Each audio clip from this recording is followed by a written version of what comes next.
Step by Step, 19 Essential Dhamma Talks by Sayadaw Jotika.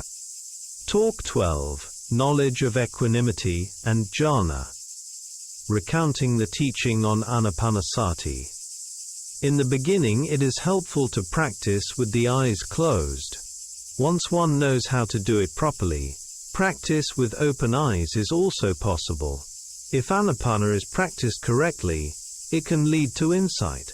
Otherwise it may end in samatha practice alone. This point was also emphasized by Myozin Sayadaw in his explanation of developing the light nimitta. If one focuses only on the light nimitta, it leads to samatha. However, if the yogi contemplates sensations, such as warmth and coolness at the nostrils, or the movements of the abdomen, the rising and falling of the abdomen is contemplation of the four elements.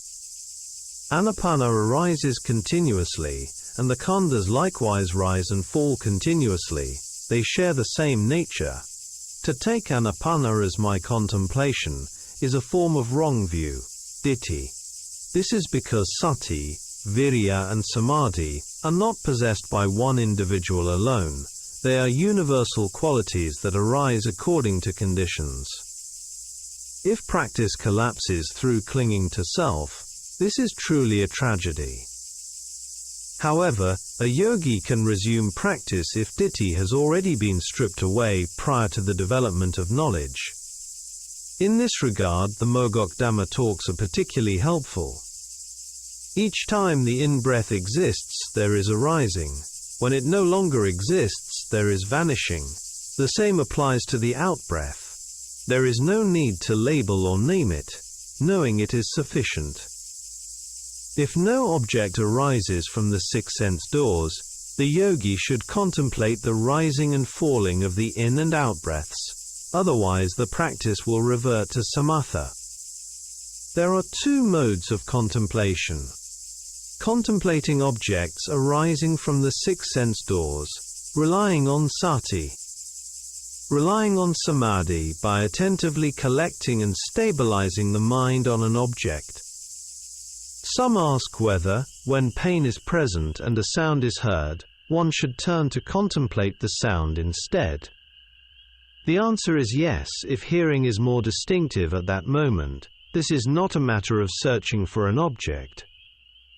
When there is no pain, but hearing arises, contemplation naturally occurs in the present moment. Collected contemplation with samadhi power means, for example, contemplating pain at the painful spot until it falls away, without turning toward other objects that may arise. This requires strong sati and virya, and great care. One must not contemplate with the desire for the pain to disappear. Otherwise, kilesa will intrude.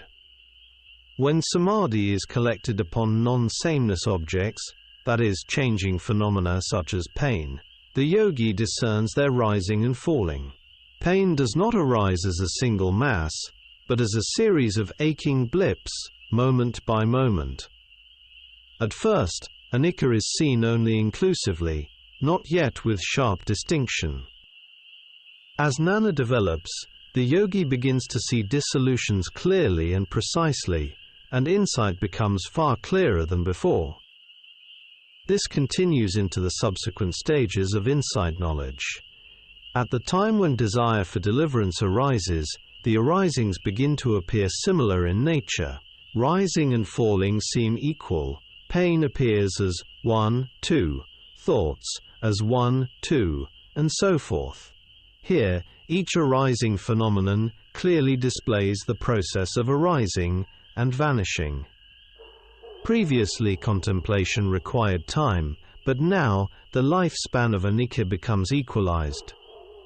Some people mistake a comfortable or stable sitting posture for the knowledge of equanimity. But this is incorrect. A good sitting posture is not equanimity. Equanimity consists solely in knowing arising and vanishing. At this stage, arisings are short, even, and uniform, appearing section by section, closely following one another. Closer rising and falling does not mean knowing phenomena vaguely or inclusively, as some yogis assume. that indistinct knowing belongs to immature knowledge. When knowledge is immature, many sankhara dhammas arise simultaneously, and the yogi does not know which object to contemplate, leading to confusion. When knowledge becomes sharp, the yogi can contemplate precisely and without confusion. This calm, balanced contemplation is equanimity. Equanimity means contemplating without making choices. It is also equanimity to experience phenomena without judging them as good or bad. These are the strengths of equanimity. To give an analogy, if fresh paint is applied over paint that has not yet dried, the surface will not appear clear. In the same way, at the beginning, defilements have not yet thinned, so insight is not clear. As the kilesas thin out, the yogi sees all phenomena as having the same nature, clear and without distinctions. This stage differs from the knowledge of disenchantment.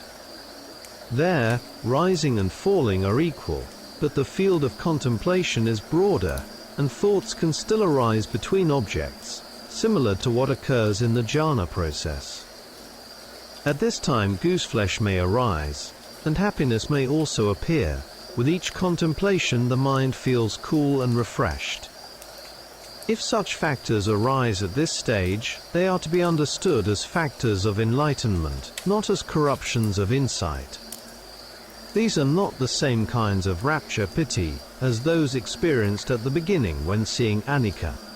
In the early stage, before clear discernment, a glossy or bright appearance of anicca may arise and lead to rapture. Now, however, rapture arises from discerning the truth of dukkha. This rapture is born from contemplation of truth, not from delight in appearance. These raptures also need to be contemplated. Depending on which bojjhanga, factor of enlightenment, is predominant, different types of jhana may arise. For example, one must know them correctly as path knowledge magga, together with the corresponding jhana levels, first jhana, second jhana, and so on. When path knowledge arises, rapture and first jhana arise together, connascent. With continued effort and repeated moments of piti, higher jhanas may arise. For this type of yogi, if the mind inclines toward piti, it can arise at any time. However, there is an important distinction. Samatha piti arises only in relation to a single object. Vipassana piti arises through all 6 sense doors. Whatever arises at the 6 sense doors when it is contemplated correctly, vipassana piti arises. Therefore vipassana jhana is more stable. Some forest monks and scholars believe that only samatha has jhana and therefore doubt the commentaries, but this view is incomplete.